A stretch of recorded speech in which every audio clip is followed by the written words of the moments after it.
El juez interior y el autorrechazo.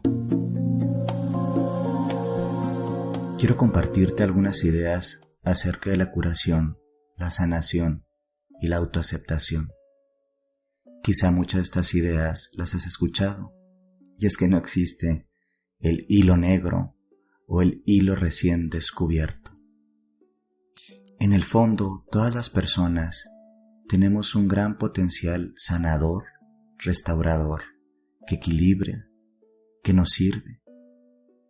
Muchas nos hemos desconectado, ya sea por temas de crianza, aprendizajes o simplemente por olvido.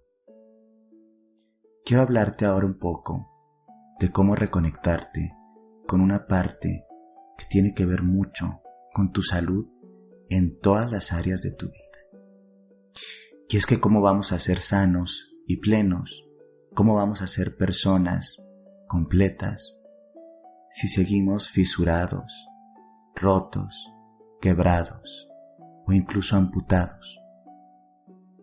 No me refiero evidentemente al cuerpo, me refiero a lo que hay dentro, a nuestra parte sutil, a nuestro yo, a nuestro self, al sí mismo, a la concepción que tenemos de nosotros, al autoconcepto, a la autoestima, es decir, muchas partes de nosotros. Cuando éramos muy jóvenes, crecimos la mayoría rodeados de personas que también en la mayoría de los casos querían aportar lo mejor a nuestras vidas. Muchos no, muchos sí. En cualquiera de los dos casos, ese pasado no se puede cambiar. Hemos sido criados y criadas por un conjunto de personas o el sistema familiar que transmitió una serie de impresiones de cómo observar el mundo y cómo observarnos a nosotros. Es decir, nuestras raíces, nuestros primeros pasos en este mundo, nos programaron para vernos de cierta forma. La mayoría de las personas están emocionalmente heridas, o hemos estado emocionalmente heridas, o estamos en proceso de curación de estas heridas. Y como tales, replicamos patrones inadecuados que fueron heredados del pasado. Si pusiésemos a pensar y a sopesar qué tantos patrones neuróticos, destructivos, autojuiciosos venimos cargando, la mayoría vamos a sorprendernos. Muchas veces nos contamos historias o cuentitos lindos para no confrontar que realmente venimos cargando una serie de dolores almacenados, interpretados, reinterpretados y a veces hasta recargados. Todas estas partes tóxicas de los aprendizajes implícitos o explícitos, es decir, porque nos lo decían de forma directa o porque nos lo decían de forma indirecta. Así, por ejemplo, un aprendizaje implícito es que tal vez mamá y papá o las personas que estaban a nuestro cargo no nos decían algo específicamente de la pareja, pero a través de su relación nosotros generábamos una interpretación personal, un mapeo, por así decirlo, y por lo tanto, alguna serie de mensajes.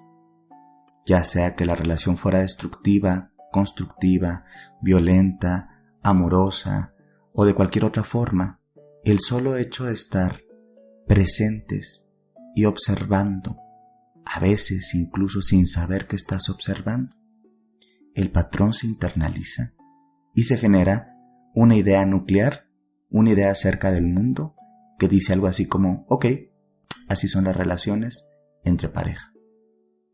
A veces también puede ser de formas explícitas a través de pláticas que escuchamos de pequeñitos, de pequeñitas.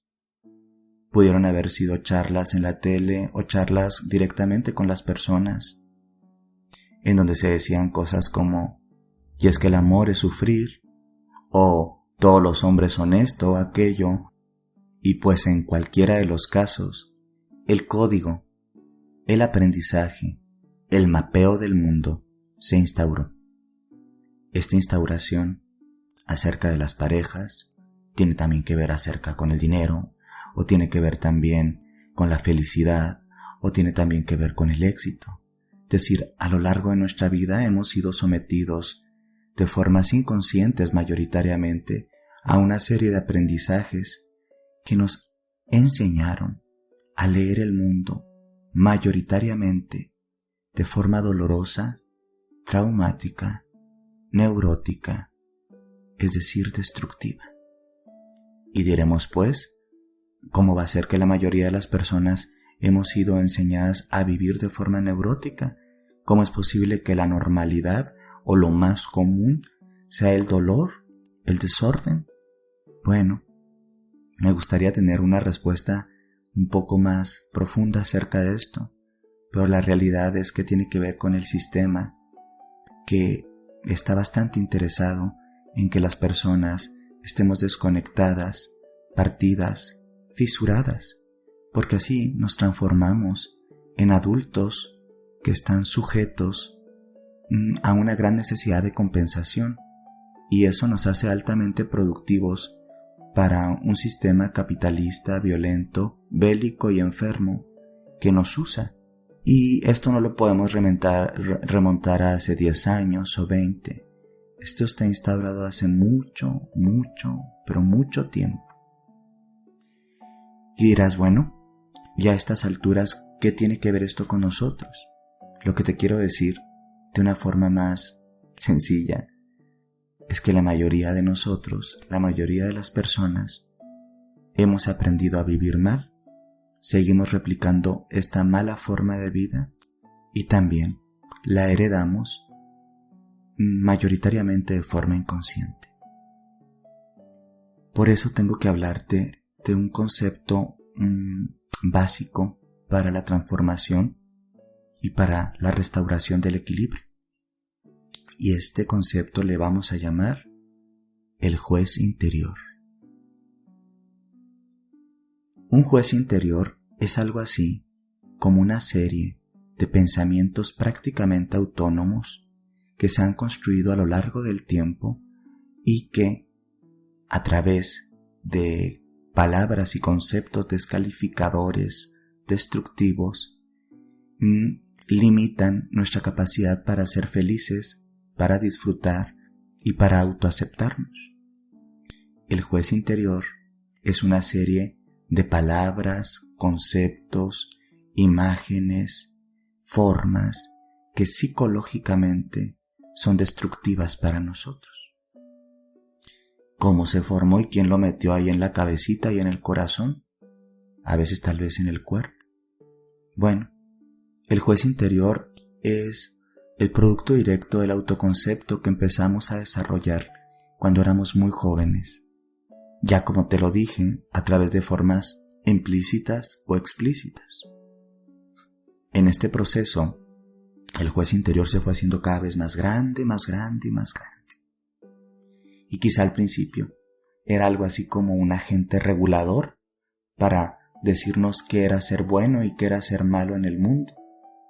Pero con el paso del tiempo se hizo más autómata, más independiente y se activaba o se activa de formas que son destructivas. Así, por ejemplo, si a una niña, ¿sí?, de pequeñita le decían que era una niña mala porque se ensuciaba el vestido y, no sé, perdía sus zapatos o lo que fuese jugando, con el paso se transforma en una jovencita que reprime ese ímpetu, ¿sí?, o que se siente culpable por no comportarse como una damita. Y así todos los esquemas represivos empiezan a alimentar este juez interior, al grado que a veces llegamos como adultos a preguntarnos cosas como ¿por qué me siento culpable cuando me tomo un día libre para mí? O ¿por qué cada vez que me veo en el espejo, en lugar de sentir agrado por lo que está ahí reflejado, siento rechazo, miedo o incluso asco.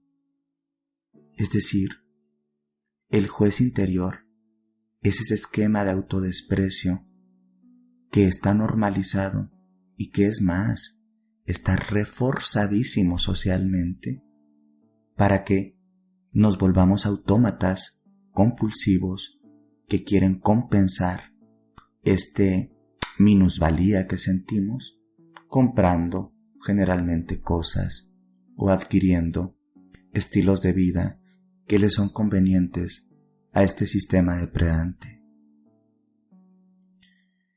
¿Has escuchado alguna vez las palabras del juez interior que te habita? ¿Qué voz tendría? ¿Se formó de las personas que más amabas o también de algunas personas que te lastimaron? ¿O es confuso? ¿Tiene una voz femenina o masculina? ¿Te habla a lo largo del día? ¿Lo sientes?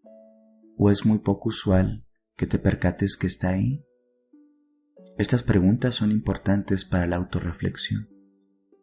Lo primero que te quiero decir es, no tenemos por qué sentir vergüenza por tener un juez interior, por ser descalificantes. La mayoría de las personas lo hacemos.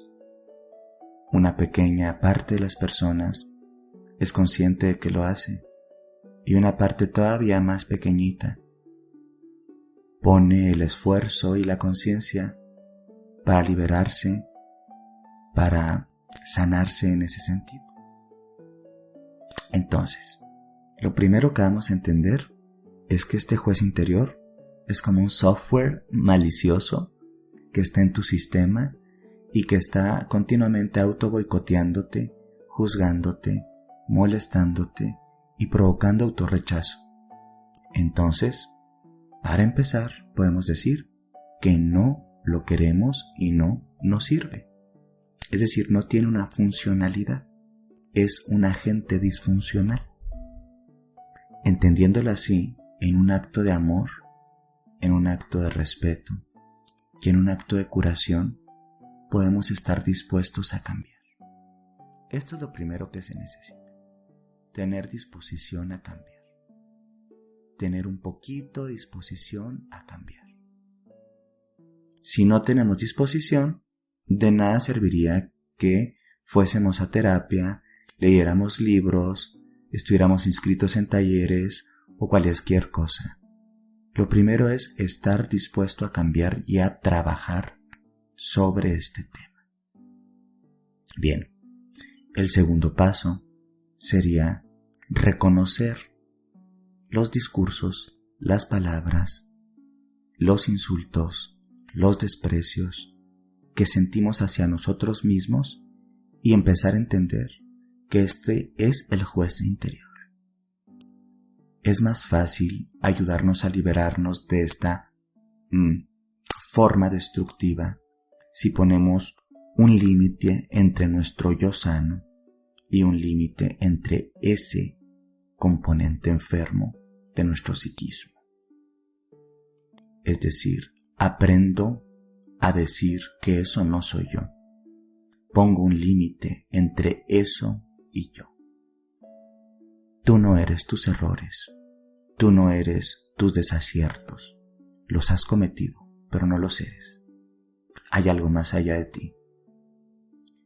En esta delimitación empezamos a hacer, incluso una lista podría hacerse, ya sea mental o, en mi caso, preferiría que fuese escrita, porque la memoria es limitada.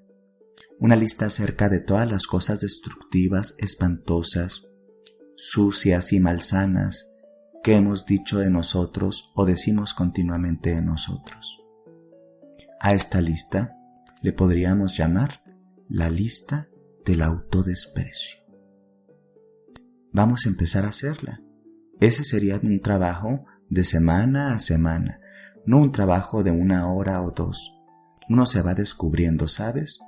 Puede ser algo pequeñito desde, siempre me veo gordo o flaco con esta vestimenta, o mi plática es aburrida, es decir, cualquier tipo de descalificación, de palabras poco amorosas que están ahí dentro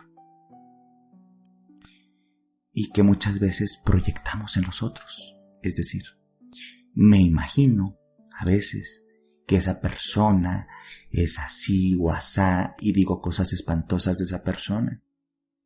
Porque como criticas hacia afuera, te criticas hacia adentro. Una persona con menos niveles de autocrítica destructiva es menos criticona con el entorno. Entonces, si eres una persona muy destructiva, muy criticona, ¿sí? Hacia los otros, muy probablemente tu juez interior está muy grandecito. Es importante tener la humildad para reconocerlo y no sentir esa vergüenza que también nos enseñaron a sentir. Ahora, ya que vas detectando estas partecitas que son destructivas o incluso espantosas dentro de ti, y entendiendo que eso no eres tú, sino impresiones generalmente heredadas, aprendidas y asumidas. Después de que hagas la lista, lo que sigue en este tercer paso, por así decirlo, de autoexploración, es ver cada uno de los conceptos y palabras y detectar sus orígenes en la propia historia de vida. Pueden ser palabras o insultos que nos decían cuando éramos pequeñitos, cuando éramos más jóvenes, cuando quizá sufrimos algún tipo de maltrato o algún tipo de acoso escolar o algún tipo de descalificación implícita y explícita, como bien te lo dije. Hay personas que me dicen de pronto, es que yo no recuerdo que alguien me dijera que yo no soy importante y continuamente detecto que mi juez interior me dice que soy una persona ínfima o poco importante. Ay, pero a mí nadie me dijo nunca nada de eso. Y en su historia de vida, a veces encontramos cosas como que no se tuvo que decir nada. Simplemente fueron niños o niñas extremadamente descuidadas, omitidas, invisibilizadas del sistema familiar. No me tuvieron que decir que no era importante. Simplemente, a través de su acción, me sentí invisible. Y muchas veces esto no fue por temas de crueldad. Tal vez sus padres tenían que trabajar mucho, o tal vez ellos no sabían cómo dar amor de forma explícita y eran un poco más resecos. Es decir, encontrar el origen del dolor nos va a ayudar a poder conciliarnos con él mismo, porque no podemos sanar lo que no entendemos. Es importante entender los orígenes de la autocrítica, del autojuez, de los enjuiciamientos destructivos. En esta tercera parte, la lista se vuelve un poquito más compleja, porque ahora el concepto destructivo, la palabra o el insulto que utiliza nuestro juez interior va a tener orígenes, es decir, apellidos, nombres y apellidos. Y puede ser, me decían que era una persona, no sé, fea, que era continuamente fea. Y tal vez ya puedes recordar que el origen empezó con algún grupo de compañeros en el colegio o en la escuela en donde te decían cosas espantosas. Y aprendiste a desvincularte del sentido de belleza personal, de entender que la belleza tiene que ver no únicamente con los estereotipos, y de hecho, más bien me atrevo a decir, corrigiéndome, no tiene nada que ver con los estereotipos. Tiene que ver con que un ser es bello a partir de su unicidad, ¿sí? De su ser único, irrepetible, y es algo prácticamente mágico. Y no todas las personas tenemos que tener o cumplir los requisitos y los cánones de belleza. Este tipo de campañas y este tipo de ideas han lesionado profundamente la autoestima ya han generado mucho alimento tóxico para nuestro juez interior. Entonces, en esta listita, la idea es que empieces a poner el origen, ¿sí?, junto con el insulto, el pensamiento tóxico o el alimento del juez interior que necesita ser entendido para poder ser liberado. Y ahora viene una parte muy interesante, que es, bueno, ya que tengo toda esta información, ¿qué hago con ella? Y acuérdate siempre, la información es poder. Ahora que tienes un esquema más claro de cómo se configuró este software malicioso, este juez interior, ¿y qué es lo que come? ¿Qué es lo que come? Bueno, pues come esas palabras, y esas palabras son pensamientos o patrones de pensamientos, creencias. Lo primero es empezar a desnutrir a nuestro juez interior. Ahora que tienes claro qué es lo que se nutre, y perdón con la palabra, pero si continuamente te estás diciendo estúpido, estúpido, estúpido, estúpida, o gorda, gorda, gorda, o no vales nada, no vales nada, no vales nada, o te equivocas y tu juez interior, claro, porque eres estúpida, eso es el alimento del juez interior. La replicación, ¿sí?, malsana del pensamiento tóxico. Eso es un refuerzo. Eso es justo lo que tenemos que hacer. Y aquí empezamos una dieta sana, en donde se hace un periodo muy largo, que pueden ser años, y yo me atrevo a decir de una forma muy directota, pues que puede ser toda nuestra vida, encarnación, en donde aprendes a silenciar las palabras espantosas, autocríticas y violentas hacia ti. Híjole, si vieras cómo es este proceso. Se trata de estar presente a todo tu discurso y diálogo interior y darte cuenta en qué momento estás diciendo cosas espantosas de ti, pero también del mundo. ¿Por qué? Bueno, porque el juez interior, como ya te dije, se manifiesta a través de lo que decimos de nosotros, pero también de lo que decimos de los demás. Y entonces hacemos un compromiso, así con mayúsculas, un compromiso personal con nosotros mismos, con nosotras mismas, para minimizar los pensamientos, palabras y acciones autocríticas. Este proceso es como un proceso de desintoxicación orgánica. Dejamos de meter cosas destructivas a nuestro cuerpo. Para esto tienes que ser disciplinada, paciente, amorosa y con mucha tolerancia a la frustración. No pasa nada si se te cuelan algunas, si se brincan la barda, si de pronto están saltando frente a ti. De hecho va a ser normal, porque el juez interior, por así decirlo, se pone defensivo y se va a poner más y más y más violento.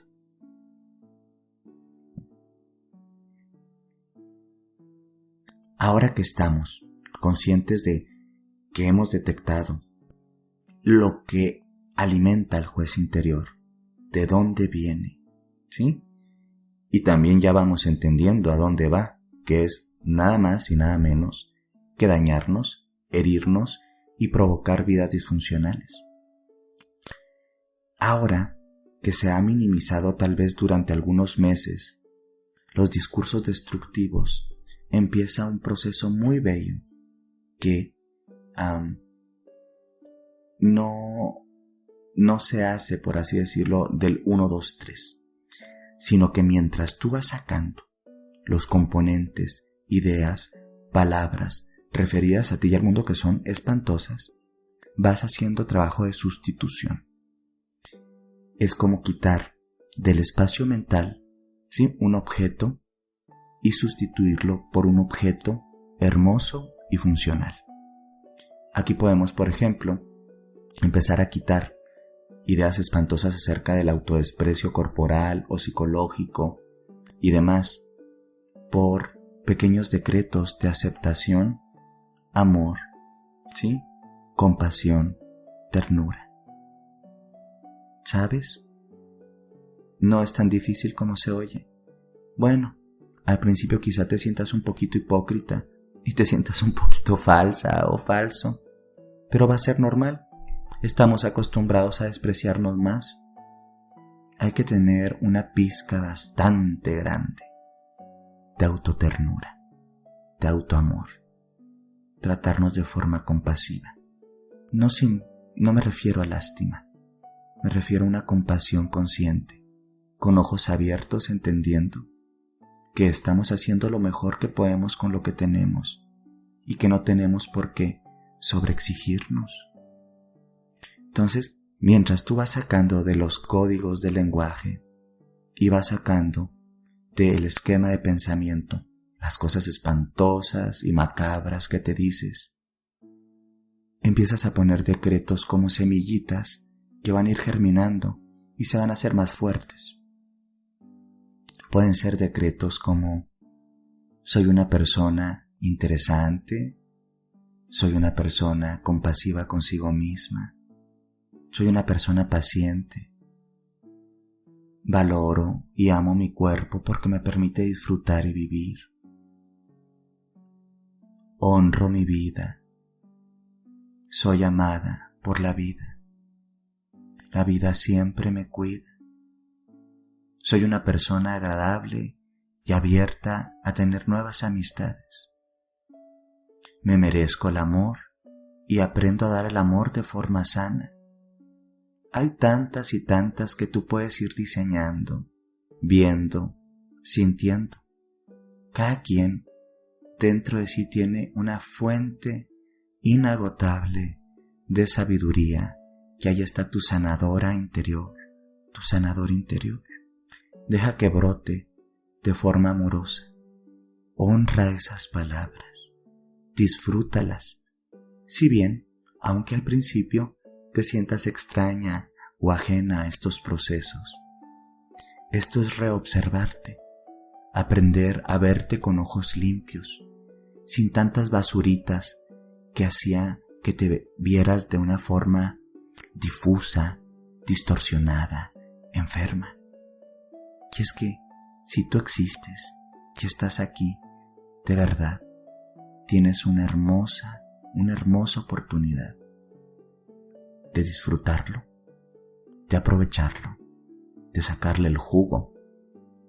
O tienes una mediocre opción de conformarte con los malos aprendizajes y, ya después de haber sufrido, aparte de eso, seguirle sufriendo y aparte de eso, seguirle transmitiendo esta destructividad a otras personas.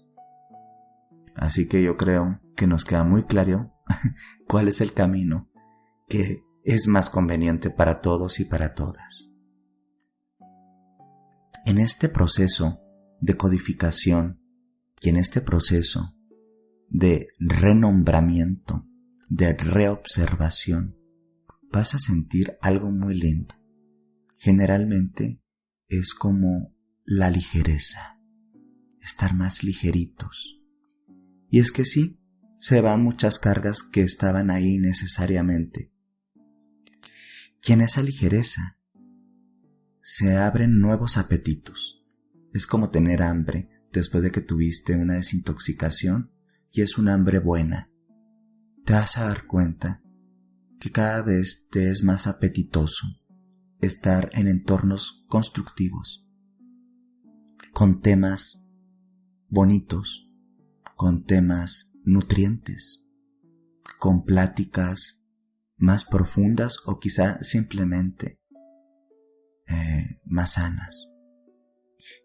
Y también te das cuenta que te vuelves un tanto intolerante o periférico a las pláticas tóxicas, destructivas, al cotilleo, a la destructividad. Esto también te va a empezar a ocasionar que tus entornos sociales, que tu convivencia familiar, que tu elección de forma muy consciente de con quién compartir tu tiempo o vida se vuelvan más sana. Es decir, aprendes a alejarte de las personas que están muy, pero muy cargadas de juez interior y aprendes a caminar con más ligereza.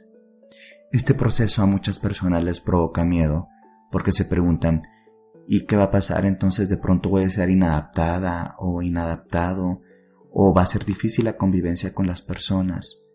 Y aquí te quiero recordar, tú aquí no estás para juzgar a nadie en su proceso de crecimiento, pero sí puedes elegir desde qué lugar relacionarte con cada persona. Y lo más sano, creo yo, en esta parte del proceso, es honrar el proceso, repitiéndolo un poco, honrar el proceso que están transitando, honrar los caminos del otro, entender la condición del otro, no justificarla, no aplaudirla o reprocharla, simplemente honrar y aceptar, pero desde ese lugar y desde un poder personal, también reclamar tu derecho a tener una vida plena, a caminar desde la gratitud y a liberarte de ese juez interior que tanto daño nos ha hecho. Recuerda que si estamos aquí es para disfrutar, es para aprender, es para crecer y nunca, nunca es muy tarde para empezar. No importa si tienes 21 años, o 70, o 50, o si estás divorciado, o casada, eso no importa. Tienes el tiempo, tienes tu conciencia. Úsalos para cada vez aprender a saber sanar.